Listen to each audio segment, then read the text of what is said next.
গভীর সমুদ্রের শান্ত নীল জলরাশি এখন আর শুধু বাণিজ্যের পথ নয়, এটি পরিণত হয়েছে বিশ্ব রাজনীতির এক উত্তপ্ত দাবার বোর্ডে, যেখানে প্রতিটি কৌশল নির্ধারণ করছে ভবিষ্যৎ নিয়ন্ত্রণের দিক নির্দেশনা।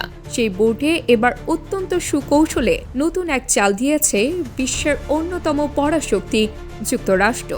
এশিয়া প্যাসিফিক অঞ্চলে নিজেদের আধিপত্য আরও শক্তিশালী করতে এবং আঞ্চলিক ভূরাজনীতিতে চীনের ক্রমবর্ধমান প্রভাব ঠেকাতে বঙ্গোপসাগরের উপকূলে বাংলাদেশে একটি নতুন বন্দর নির্মাণের পরিকল্পনা করছে ওয়াশিংটন। এই উদ্যোগটি মূলত কোয়াড পোর্টস ফর ফিউচার প্রকল্পের আওতায় নেওয়া হচ্ছে বলে কূটনৈতিক সূত্রে জানা গেছে। ইতিমধ্যে ঢাকায় সংশ্লিষ্ট অংশীজনদের সঙ্গে প্রাথমিক আলোচনা সম্পন্ন করেছে মার্কিন প্রতিনিধি দল। বড় ধরনের অবকাঠামো নির্মাণের আগে সম্ভাব্যতা যাচাই বা ফিজিবিলিটি স্টাডি করার পরিকল্পনাও রয়েছে যুক্তরাষ্ট্রের। তবে এই সরাসরি মার্কিন উপস্থিতি আঞ্চলিক ভূ রাজনৈতিক সমীকরণে নতুন মাত্রা যোগ করেছে।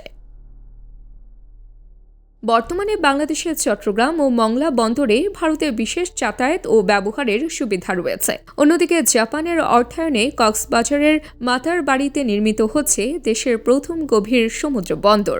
এমন বাস্তবতায় কোয়াডের অংশীদার হয়েও যুক্তরাষ্ট্রের সরাসরি এই উদ্যোগ ভারতের জন্য কতটা স্বস্তিদায়ক হবে তা নিয়ে প্রশ্ন উঠেছে।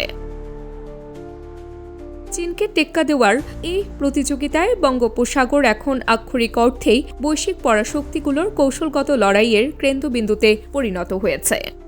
Tabassum Haque, news desk, daily our, Bangladesh.